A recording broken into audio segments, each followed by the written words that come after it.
ഇപ്പോൾ വളരെ പ്രധാനപ്പെട്ട വിവരങ്ങൾ നൽകാൻ ടി വി പ്രസാദ് നമുക്കൊപ്പമുണ്ട്. ടി വി പ്രസാദ്, മുൻകൂർ ജാമ്യാപേക്ഷയിലുള്ള വാദം അടച്ചിട്ട കോടതിയിൽ നടക്കാൻ പോകുമ്പോൾ ഇതുവരെ എന്തൊക്കെയാണോ ഒളിപ്പിച്ചു വെച്ചിരുന്നത് അതെല്ലാം പുറത്തേക്ക് വരികയാണ്.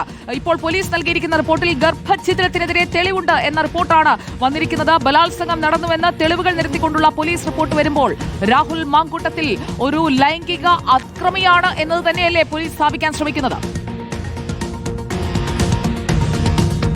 സുജയ, രണ്ടാമത്തെ പരാതി വന്നതിന് പിന്നാലെ തന്നെ ഇത് ഏതാണ്ട് ബോധ്യപ്പെട്ടതാണ് പ്രത്യേക അന്വേഷണ സംഘത്തിനും അതുപോലെ തന്നെ കോൺഗ്രസ് നേതാക്കൾക്കും ഉൾപ്പെടെയുള്ളവർക്ക്. അതുകൊണ്ട് തന്നെയാണ് എത്രയും പെട്ടെന്ന് കടുത്ത നടപടി വേണം, കോൺഗ്രസിന്റെ പ്രാഥമിക അംഗത്വത്തിൽ നിന്ന് പുറത്താക്കണമെന്ന ശക്തമായ നിലപാട് ഇന്നലെ വൈകുന്നേരം മുതൽ പ്രധാനപ്പെട്ട നേതാക്കളെല്ലാം എടുത്തു തുടങ്ങിയത്. ആ നിലപാടിൽ തന്നെയാണ് ഇപ്പോഴും ഉള്ളത്. ഏത് നിമിഷവും ആ തീരുമാനം കോൺഗ്രസിൽ നിന്നുണ്ടാകുമെന്ന് തന്നെയാണ് എല്ലാവരും പ്രതീക്ഷിക്കുകയും ചെയ്യുന്നത്.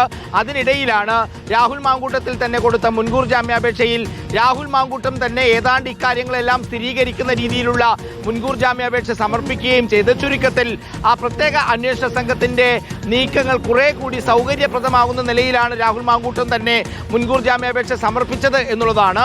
നിരവധി തെളിവുകളാണ് ഇതിനകം തന്നെ രാഹുൽ മാങ്കൂട്ടത്തിനെതിരെ അന്വേഷണ സംഘത്തിന് കിട്ടിയിരിക്കുന്നത്. അതുകൊണ്ട് തന്നെ രാഹുൽ മാങ്കൂട്ടത്തിൽ കുരുക്കിൽ തന്നെയാണ്.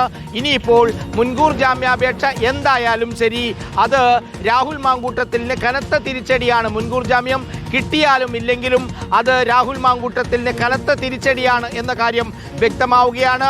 ഓരോ തെളിവുകളും ഡിജിറ്റൽ തെളിവുകൾ എണ്ണിയാണ് പോലീസ് കോടതിക്ക് മുമ്പാകെ കൊടുത്തിരിക്കുന്നത്. അത് കോടതി എങ്ങനെയാണ് പരിഗണിക്കുക എന്നറിയാൻ വളരെ കുറച്ച് സമയം കൂടി മാത്രമേ ബാക്കിയുള്ളൂ. ഇന്ന് തന്നെ അതിൽ വിധി പറയുമോ അതല്ല വിധി പറയാൻ മാറ്റിവെക്കുമോ എന്നുള്ളതാണ് എല്ലാവരും ഉറ്റുനോക്കുന്നത്. ഏറെ പ്രധാനപ്പെട്ട ഒരു കേസാണ്.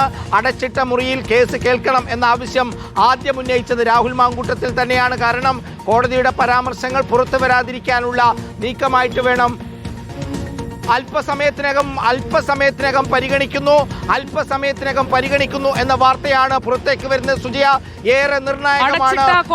രാഹുൽ മാങ്കൂട്ടത്തിൽ കേസ് അടുത്തതായി പരിഗണിക്കും. രാഹുൽ മാങ്കൂട്ടത്തിന് ജാമ്യം ലഭിക്കുമോ? മുൻകൂർ ജാമ്യാപേക്ഷ അടച്ചിട്ട കോടതിയിൽ പരിഗണിക്കാൻ പോവുകയാണ്.